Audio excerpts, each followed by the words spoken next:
तो कहिड़ो कमु थी सघे थो। ऐं शाह अब्दुल लतीफ़ भिटाई मुंहिंजे ख़्वाब में मूंखे छुआयो। पोइ मूं सोचियो त शाह अब्दुल लतीफ़ भिटाई खां त असां सभु वाक़ुफ़ु आहियूं। शाह अब्दुल लतीफ़ भिटाई सिंध जो ॾाढो फिलासफ़र ऐं दुनिया जो हिकिड़ो वॾो अज़ीम बर्क़ शाइर आहे। लतीफ़ साईं पंहिंजी ज़िंदगी में काफ़ी टाइम जेको आहे उहो ॿाहिरि पंहिंजे माण्हुनि सां गॾिजी करे गुज़ारियो, सफ़र कयो। जेकॾहिं तव्हां शाह अब्दुल लतीफ़ जो रिसालो पढ़ियो आहे या पढ़ंदो त शाह अब्दुल लतीफ़ जी शख़्सियत जे बारे में, उन जी अहमियत जे बारे में असांखे वॾो हिकिड़ो फिलासफ़र हुयो, वॾो दाना हुयो। असांजी सिंध जे माण्हुनि जा हुन मसइला जेके आहिनि उहे उजागर कया। लतीफ़ भिटाई बि तव्हां सभिनी खे ख़बर हूंदी त पहिरियां मजाज इश्क खां टुटो ऐं जॾहिं उतां उनखे सोभ न थी त छर झंग मुंहुं कयईं। पोइ पंहिंजे मारूड़नि खे पंहिंजी सिंध, पंहिंजी धरती, उन सॼी धरती ते हलियो। उनजो हिकिड़ो शेर ॾाढो मूंखे वणंदो आहे ऐं उन शेर में हिकिड़ी वॾी माना आहे। उन में माना इहा आहे त झूपड़ियूं आहिनि, कचूं मना ठहियल आहिनि, उनजी हालति ॾिसे थो त ऐं उते अलाह साईं खां दुआ घुरे थो। उते चए थो त मारू मुंहिंजे मुल्क जा अबोझ ऐं अणॼाण, ॾुखनि भरियूं झूपड़ियूं बुखनि भरिया पाण, अलाह तिन में आण साञा पंहिंजे साह जी। त ॾिसो लतीफ़ साईं मतिलबु उते ॾिसी करे उहो उनखे सम्झाइण जी कोशिशि बि घटि थो करे, सिर्फ़ु उन्हनि जी एनालिसिस करे थो ऐं उते अलाह खां दुआ घुरे थो त ए मुंहिंजा रब, मुंहिंजा जेके मारू आहिनि, ग़रीब जेके आहिनि, उन जूं झूपड़ियूं सफ़ा ॾुखनि सां भरियल आहिनि ऐं पाण बुखनि सां भरियल आहिनि, ॾुबरा आहिनि, कमज़ोर ऐं पंहिंजी सुठी ज़िंदगी गुज़ारे सघनि। यकीनन शाह अब्दुल लतीफ़ जो दौरु ऐं हिन वक़्त जो जेको दौर में इलाही फ़र्क़ु अची वियो आहे। दौर चेंज थींदा रहंदा आहिनि, हीअं टेक्नोलॉजी जो दौरु आहे। त चवण जो मक़सदु आहे त असां अॼु जेको प्रोग्राम करियूं पिया उहो इन ते आहे त असां क्वालिटी एजुकेशन ऐं नॉलेज, शऊर जेको आहे, उन शऊर खे जेको लतीफ़ जो पैगाम आहे, जेको लतीफ़ जो ख़्वाबु आहे, उनखे साझा करण जे लाइ थैंक यू। तो लतीफ़, शाह अब्दुल लतीफ़ भिटाई ये इस काबिल हो जाएं, समझ जाएं, ताकि अपने आप को खुश रख सकें। तो हम देखें कि लोग जो हैं वो बस, कुछ लोग होते हैं स्टेटस को, वो इस पे ट्रस्ट करते हैं, बस जो है जैसा है ऐसा ही चल रहा है, इसको इस तरह से चलाएं। मगर इस तरह नहीं है। आज का दौर जो है वो कंपटीशन का दौर है।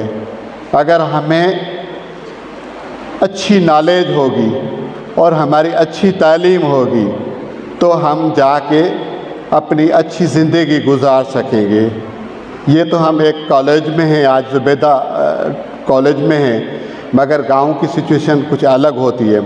तो हम कोशिश कर रहे हैं कि लतीफ़ का पैगाम जो है वो गाँव में, कॉलेजेस में, यूनिवर्सिटीज़ में क्वालिटी एजुकेशन क्या होती है और नॉलेज क्या होती है। आज हमारा फोकस इन दो बातों पे होगा, क्वालिटी एजुकेशन और नॉलेज। यकीनन आप लोग पढ़ रहे हैं कॉलेज में, आपको हमारी प्रोफेसर्स जो हैं कॉलेज की वो पढ़ा रही हैं, ठीक है। एक होता है पढ़ना, एक होता है करना, ठीक है, यानी कि अच्छे तरीके से पढ़ना, ठीक है। हम आते हैं, घर से आते हैं, हमारे वालिदैन हम पे खर्चा करते हैं, सारा दिन मेहनत मजदूरी करते हैं और अपने पसीने की कमाई से हम पे खर्च करते हैं ताकि हमारे बच्चे जो हैं वो तालीम हासिल कर सकें।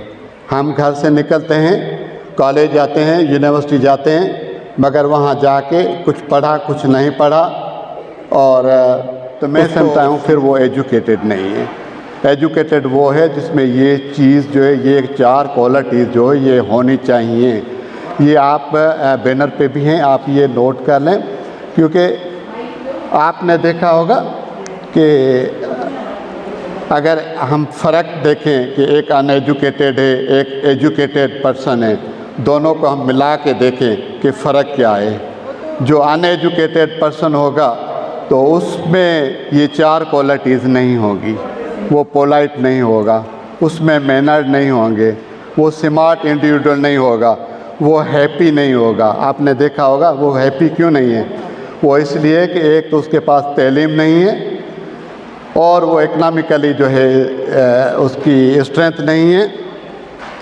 इसलिए वो कहीं जाते हैं तो आपने देखा कि जो अफसर्स होते हैं किसी भी डिपार्टमेंट में, कभी कभी हम सोचते हैं ये कैसा बंदा है, इस तरह कहते हैं ना, ये कैसी बंदी है, इसमें तो बात करने का तरीका ही नहीं है, इसका तो मूड ही ख़राब लगा पड़ा है। ठीक है, ये होता है क्योंकि इससे भले डिग्री हो, उसके पास डिग्री हो, एमफिल हो, पीएचडी हो, मगर जो एजुकेटेड होगा उसमें ये 4 खूबियाँ होंगी। वो आप जाएंगे, आपको वेलकम करेंगे पोलाइट तरीके से, हैप्पी मूड में, और इस तरह अच्छे तरीके से। इससे पता चलता है कि तो क्वालिटी एजुकेशन का मकसद है कि मेरे शागिर्द साथियों, आप कॉलेज में आ रहे हो तो आप अपने कॉलेज की जो भी आपके सब्जेक्ट्स हैं उन सब्जेक्ट्स को आप अच्छे तरीके से पढ़ें, कॉपी कल्चर से अवॉइड करें, क्योंकि कॉपी कल्चर इस तरह है जैसे वो होता है ना, उड़ई खा जाती है किसी चीज़ को, लकड़ी को खा जाती है। ये कॉपी कल्चर इस तरह है जैसे हमें वो खा जाती है। फिर हम कहते हैं कि हमें जॉब्स नहीं मिल रही हैं। जॉब्स कहाँ से मिलेंगी? जब हमें एजुकेशन ही नहीं होगी तो हमें जॉब्स कहाँ मिलेगी? मैं आपको यकीन से कहता हूँ कि जॉब्स दुनिया में अवेलेबल हैं। आप चले जाएँ, आप यूरोप के मुख्तलिफ जो चैनल्स हैं उन पर चले जाएँ, स्कॉलरशिप्स पढ़ी हैं। यूरोप के जो मुल्क हैं वो कहते हैं कि हमें एजुकेटेड जो है ना, मगर हमें वो टेक्निकल स्किल्स ही हमारे पास नहीं होंगे। और हम डॉक्टर तो बन गए हैं मगर हम अपने उस सब्जेक्ट में उसमें हमें नॉलेज ही नहीं है, तो हम कहाँ आगे जाके तरक्की याफ्ता मुल्कों में वहाँ जाके जॉब कर सकेंगे? बिल्कुल नहीं कर सकते, क्योंकि उनका ऐसा प्रोसेस होता है। तो जो बैकवर्ड एरियाज़ हैं जहाँ यूरोप के जो मुल्क हैं उनमें और हमें बहुत फ़र्क है। हमारे पास सिफारश चल जाती है, हमारे पास पैसा चल जाता है, मगर यूरोप में ना सिफारश चलती है ना पैसा चलता है। उनके अपने असूल होते हैं, उनके अपने कानून होते हैं। अगर आप लोगों को तरक्की चाहिए, तब्दीली चाहिए, तो आप पहले तो स्टूडेंट से, आपका और कोई काम नहीं है, आप अपनी एजुकेशन पे फोकस करें। आप ये दुनिया क्या है, कब से बनी है और कैसे है। जैसे कहते हैं कि धरती गोल है, ठीक है, जिस किसी गिलेलो ने कहा था ना, फिलोसोफर ने, धरती गोल है। तो वो जब पढ़ता था गिलेलो तो पागलों की तरह होता था, इस तरह पागल है क्या?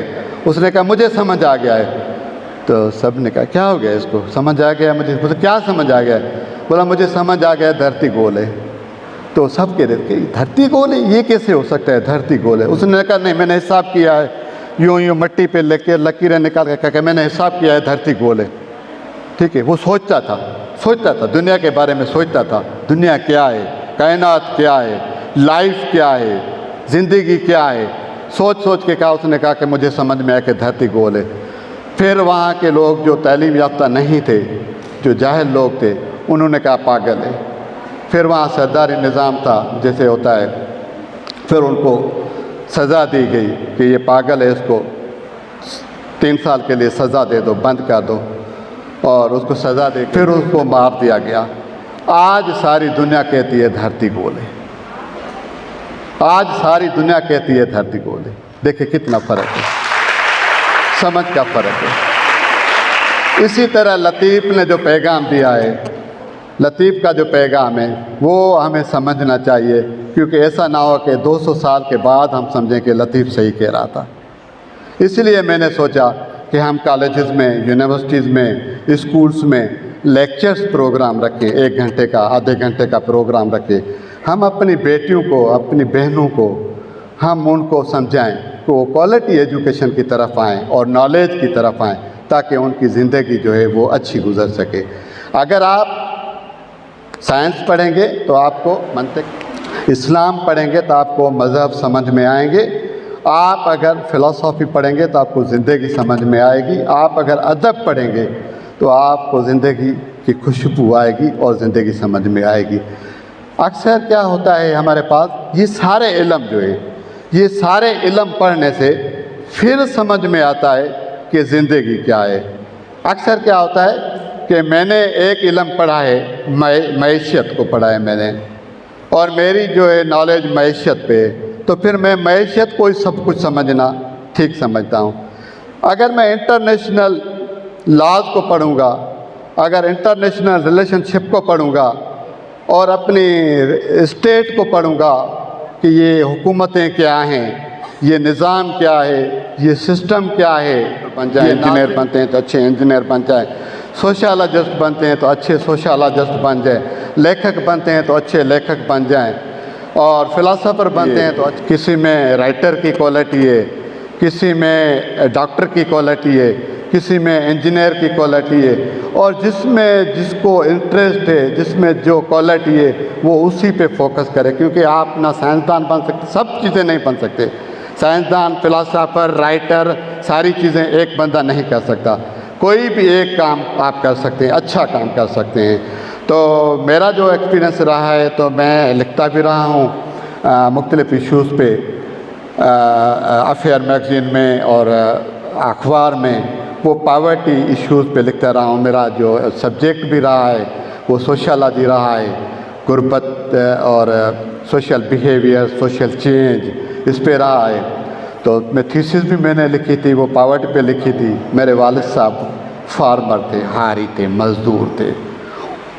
मेरे दादा, मेरे नाना, उन्होंने कभी तालीम हासिल नहीं की, मगर मेरे फादर ने कहा कि आपको पढ़ना है। उसने पसीना बहा के, पूरी ज़िंदगी मज़दूरी करके, मेहनत करके, हल चला के, खेती करके किस तरह हमें पढ़ाया वो मुझे पता है। एक बड़ी कहानी है, किस तरह मेहनत की है, तालीम के साथ शाम को ड्यूटी भी करना, मेहनत भी करना, तालीम के खर्चे भी निकालना, कराची में, हैदराबाद में, और तालीम हासिल की, और फिर फील्ड में 25 साल का काम किया लोगों के साथ। उसका नतीजा ने ये निकला कि मैंने एक किताब लिखी है, ये गुरबत, कमज़ोर जमहूरियत और आलमी साजिशों। ये एक बहुत बड़ा मौजू है, ये एक बहुत बड़ा मौजू है। कहेंगे हमें दे दो, मगर जो 250 रुपये खर्च करेगा वो उसको पढ़ेगा ज़रूर। ये लॉजिक रख के मैंने, इसीलिए मैं आपको कह रहा हूँ, चलो मैं 250 को भी छोड़ें, आपको 200 रुपये में आप किताब परचेज़ कर सकते हैं। 200 रुपये हम समोसों पे भी खर्च कर सकते हैं, मगर इस किताब में जो नॉलेज है वो शायद आपको 90% किताबों में वो नॉलेज नहीं मिलेगी। ये हमारे इंटेलेक्चुअल्स लोगों का फीडबैक है।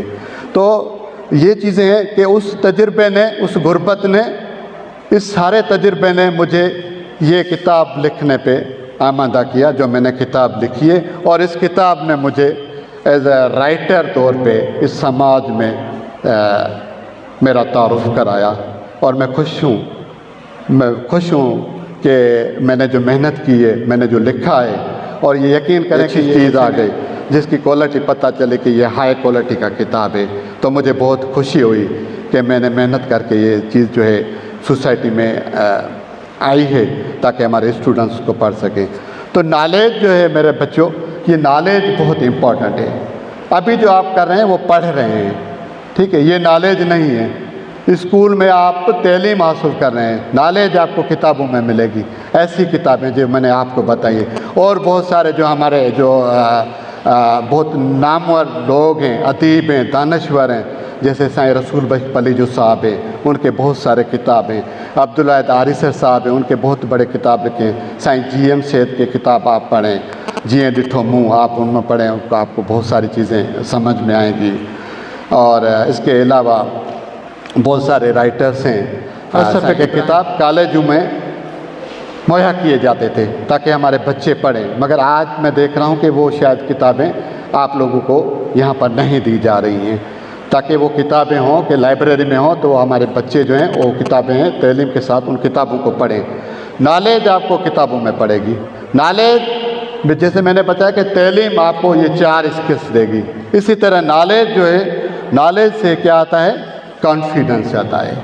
आज मैं बात कर रहा हूँ, इसलिए बात कर रहा हूँ कि मुझ में कॉन्फिडेंस है। अगर यहाँ पे किसी ऐसे बंदे को हम खड़ा करें, बाहर से लेके आए गेट से, वो यहाँ खड़े होने से डरेगा, बात करने से डरेगा, वो इसलिए डरेगा क्योंकि उसमें नॉलेज नहीं है। वो किस मौजू पे बात करे क्योंकि उसको पता नहीं है। इसलिए कहते हैं आपको शायद 10 लाख रुपए भी मिल सकते हैं, क्योंकि नॉलेज ऐसी चीज़ है, कॉन्फिडेंस ऐसी चीज़ है। उसके अलावा एम्पावरमेंट, आप में एक ताकत आती है, मजबूती आती है। जैसे कहते हैं वुमेन एम्पावरमेंट, इस पर काम करते हैं कि हम ख्वातीन को एम्पावर करें ताकि वो आगे आएँ, वो जॉब्स में आएँ, वो डिसीजन मेकिंग में आए, फैसला साजी में आए, वो कॉन्फिडेंस में आए, ताकि वो एम्पावर होगा। वुमेन एम्पावरमेंट में 3 चीज़ें एम्पावरमेंट होती हैं। अक्सर जब हम इस्लामाबाद जाते हैं या कहीं डिस्कशंस होती हैं तो वहाँ पर जो कुछ लोग आते हैं तो वो कहते हैं कि वुमेन एम्पावरमेंट। अभी हम इस्लामाबाद भूरबन गए थे तो कोमरी, वहाँ पे हमारा सेमिनार था, तो किसी ने कहा कि वुमेन एम्पावरमेंट नहीं होनी चाहिए।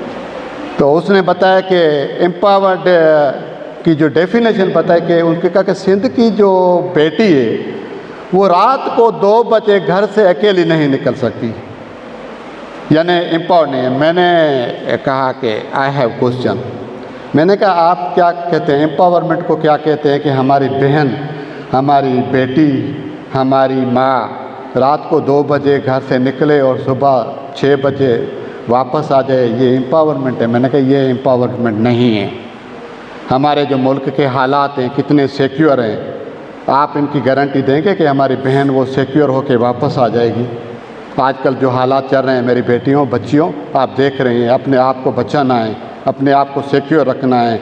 जहालत ज़्यादा है, तालीम कम है, आप देख रहे हैं मीडिया पे, इसलिए अपने आप को बचाना है, जहलों से बचाना है। तो एम्पावरमेंट के 3 इंडिकेटर्स हैं जो मैं कहता हूँ, वुमेन एम्पावरमेंट के, आप बहनों के एम्पावरमेंट के। वो एक ये है कि आपको कंप्लीट एजुकेशन मिलनी चाहिए अपने वालिदैन की तरह से।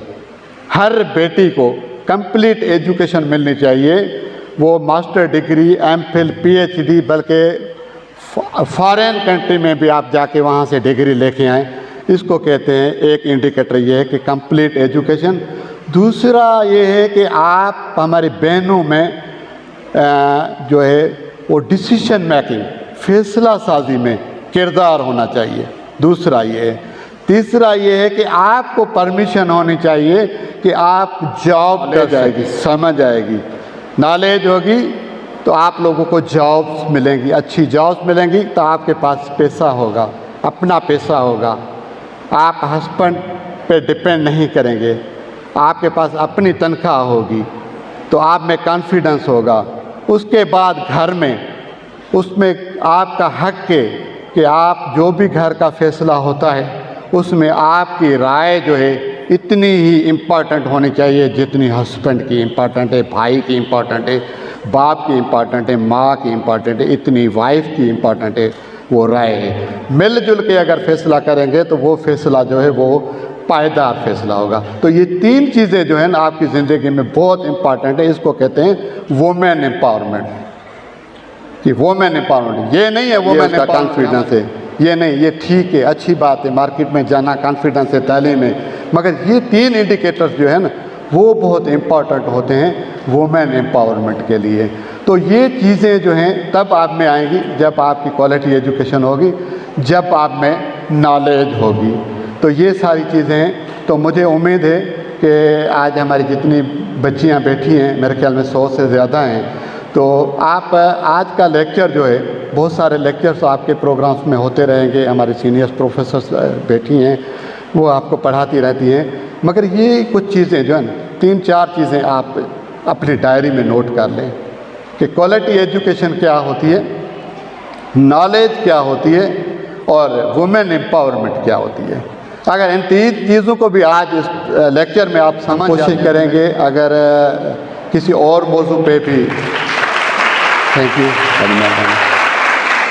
किसी और मौजू पे भी अगर कोई मैडम फराह नाज ने सजेस्ट किया तो उस पर हम ज़रूर बात करेंगे किसी भी वक्त। I am available hair. और भी हमारे बहुत सारे कुछ पढ़े लिखे लोग हैं जो इन मौजू पे बातचीत करते रहते हैं, अगर आप चाहें तो कोशिश करें, उनको भी हम इनवाइट करेंगे। तो क्या आप चाहते हैं कि तरक्की हो, चाहते हैं आवाज़ नहीं आ रही।